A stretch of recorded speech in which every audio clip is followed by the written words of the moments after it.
नमस्ते एवरीवन। आज का हमारा टॉपिक है सीपीआर। सीपीआर मेरे लिए बहुत ही इंपॉर्टेंट टॉपिक है।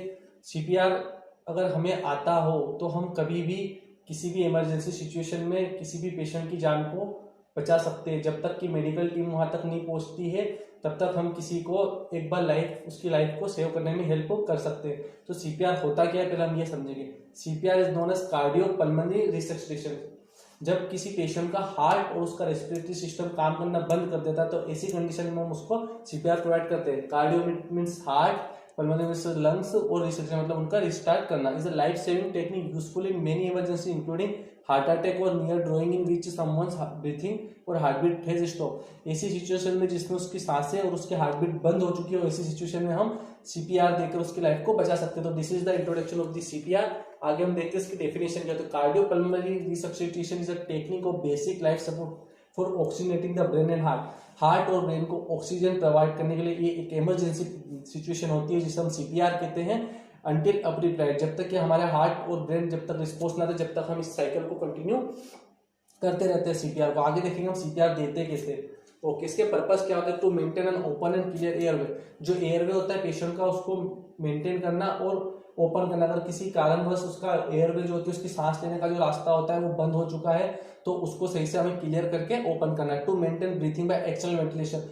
जो उसकी ब्रीथिंग लेने में अगर उसको सांस लेने में प्रॉब्लम है तो हम बाहर से उसको वेंटिलेट करके उसकी ब्रीथिंग को मैनेज करने में हेल्प करता है। To maintain blood circulation by external cardiac massage. बाहर से कार्डियक मसाज करके जो ब्लड का सर्कुलेशन होता है उसको मेंटेन करने के लिए भी इसके एक पर्पस होता है। To save life of the patient की लाइफ सेव करने के लिए we give CPR. To provide basic life support till medical advice life support. अगर किसी इमरजेंसी सिचुएशन में कोई पेशेंट हमें मिलता है जिसको इस चीज की नीड है तो हम जब तक सीपीआर उसे दे सकते हैं जब तक कि हायर मेडिकल टीम वहां तक नहीं पहुंचती और उसकी जान को हम बचा सकते हैं। ओके, इसकी इंडिकेशंस क्या क्या है। Cardiac arrest, respiratory arrest, drawing, frozen body in the throat, ये इसके सारे इंडिकेशन हो सकते हैं। स्मोक इनहेलेशन के कारण जो कार्डियक अरेस्ट आ सकता है, ड्रग ओवरडोज के कारण भी कार्डियक अरेस्ट आ सकता है, सफोकेशन के कारण भी आ सकता है, एक्सीडेंटल इंजरी और कोमा के कारण भी हमें कार्डियक अरेस्ट आ सकता है। तो this are the indication of the cardiac arrest. ये सारे होते हैं कार्डियक अरेस्ट। ओके, अब प्रिंसिपल क्या क्या होता है। To restore effective circulation and ventilation. क्यों देते हैं हम इफेक्टिव बॉडी में वेंटिलेशन, मतलब कि जो एयरवे होता है पेशेंट का उसे सांस लेने में प्रॉब्लम आती है या फिर उसका जो ब्लड का सर्कुलेशन होता है बॉडी में वो कम हो जाता है तो रिस्टोर इफेक्टिव सर्कुलेशन, फिर से सही मात्रा में जो ब्लड का सर्कुलेशन उसको वापस से स्टार्ट करने में और जो एयर रेस्पिरेटरी सिस्टम है उसको ओपन करने के लिए we give CPR. To prevent irreversible central damage due to anorexia when the heart fails to maintain the cerebral circulation.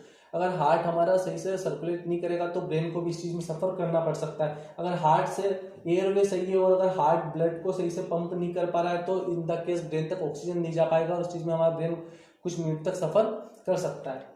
So standard method for CPR, क्या मेथड बताई गई सीपीआर के लिए। ABC means airway, breathing and circulation. सबसे पहले हमें patient को लेटा के उसका एयरवे चेक करना है, उसके बाद में उसको ब्रीथ करना है एंड देन कंप्रेस करना है उसको चेस्ट को। तो हम आगे देखें कैसे ये प्रोसेस होती है। Step in CPR before starting CPR.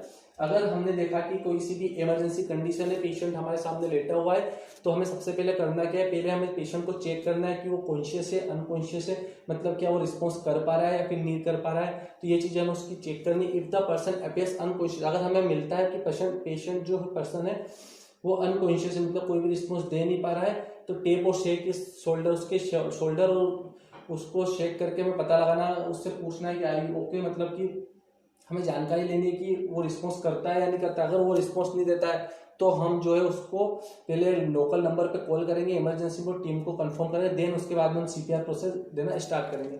अब इसमें क्या करना है, सर्कुलेशन में क्या करते हैं हम, restore blood circulation with the chest compression. हम चेस्ट को कंप्रेस करते हैं। हम हमारे एक हाथ को दूसरे हाथ के ऊपर रख के पेशेंट का एयरवेज पहले तो ओपन कर देंगे, उसके बाद में वन हैंड के ऊपर दूसरा हैंड लगा के जो चेस्ट है उसको कंप्रेस करते जाएंगे, कंप्रेस कर देंगे। इसे हम 30 बार कंप्रेस करेंगे, उसके बाद में 2 बार उसके मुंह में सांस देंगे। तो ऐसे सीपीआर हम आगे और समझेंगे। Put the person on his or back on firm surface. Okay, place the heel of one hand over the centre of the person chest. हमें दोनों हाथ को इस प्रकार से जो सेंटर होता है पर्सन का उसके ऊपर रखना है। देन वी हैव टू हमारी ऊपर की बॉडी से 2 इंच तक उसका चेस्ट जब है इतना कंप्रेशन करना है। This is the pressure of circulation. अब एयरवे में क्या करना, क्लियर द एयरवे, जो उसका एयरवे वो क्लियर होना चाहिए। Open person airway using the head tilt chin lift measure, उसको सही से लिटा के उसके एयरवे को चेक करना है कि सही तो है और उसके अंदर हमें ब्रीथ डालनी है। Okay, check for normal breathing, पहले चेक करना है कि नॉर्मल ब्रीथिंग आ रही है या फिर नहीं आ रही है। अगर look for chest rise, listen for normal breath sound and feel for the person breath on your neck. हमें हमारी नेक में पर्सन की ब्रीथ को उसके पास जाके उसकी ब्रीथ को सही से चेक करना कि उसमें सांसें आ रही है या नहीं आ रही है। अगर सांसें नहीं आ रही है तो if the person isn't breath normal, अगर वो सही से ब्रीथ नहीं कर पाया तो being mouth to mouth breath, तो फिर हम उसके जो मुंह है उसके अंदर सांसें हमारे मुंह के अंदर से भरनी है। Okay, breathing for the person, कैसे करना, rescue breathing can be mouth to mouth breathing, mouth to nose breathing. हम या तो उसके हम मुंह में उसको ब्रीथ दे सकते हैं या फिर मुंह से उसकी नाक में उसको ब्रीथ कर सकते हैं। Okay, using hand tilt chin lift manual give two rescue breath. हम जो उसकी टिल चिन होती है उसकी दाढ़ी को ऐसे पकड़कर और दो उसकी दाढ़ी को पकड़कर उसके मुंह के अंदर 2 बार सही से जो ब्रीथ है वो करनी है। अब इसको समझेंगे हम।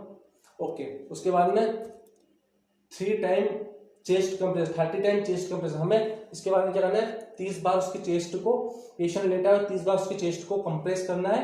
30 बार चेस्ट को कंप्रेस करने के बाद 2 रेस्क्यू ब्रीथ, उसके मुंह के अंदर चीन से सही से मुंह पकड़ के 2 बार उसको ब्रीथ रेस्क्यू करेंगे और ये एक साइकिल कंप्लीट होती है 3:2 रेशियो, मतलब 30 बार चेस्ट कंप्रेस करना और 2 बार उसके मुंह में ब्रीथ करनी। ऐसी हमें रिपीटेड 5 साइकिल कंप्लीट करनी है जब तक कि पेशेंट रिस्पॉन्स ना दे। हमें ये जो है ये करते हैं। अगर 5 साइकिल के बाद में भी पेशेंट रिस्पॉन्स नहीं दे रहा है तो हम क्या एक continue CPR until there are sign of movement, जब तक कंटिन्यू रखना है सीपीआर जब तक कि पेशेंट में साइन नहीं आ जाते कि वो मूवमेंट करना नहीं करना या फिर एक्सटर्नल मेडिकल एडवाइस ना आ जाए।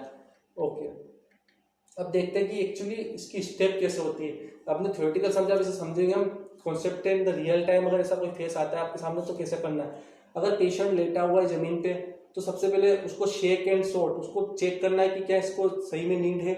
उसके हमें पूछना है सर आर यू ओके, उसको कुछ मतलब उससे रिस्पॉन्स लेने को। अगर वो कुछ भी रिस्पॉन्स नहीं करता है then we have to call on number, emergency number पे हम कॉल करके टीम को कॉल करेंगे, sir there is emergency case. उसके पास चेक फॉर ब्रीथिंग, पहले देखेंगे उसकी ब्रीथ आ रही कि नहीं, पेशेंट सांस ले पा रहा है नहीं पा रहा। अगर पेशेंट सांस नहीं ले पा रहा है तो उसको सीधा लेटा के उसका एयरवे को पहले ओपन करेंगे।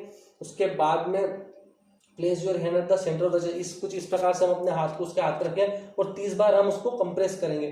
30 बार कंप्रेस करने के बाद में push hard and fast about twice पर सेकेंड।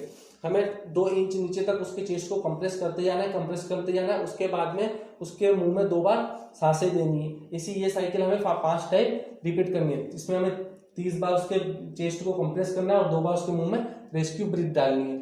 जब तक ये प्रोसेस करती रहनी है हमें, जब तक कि कोई एक्सटर्नल एडवाइस ना आ जाए। तो दिस इज द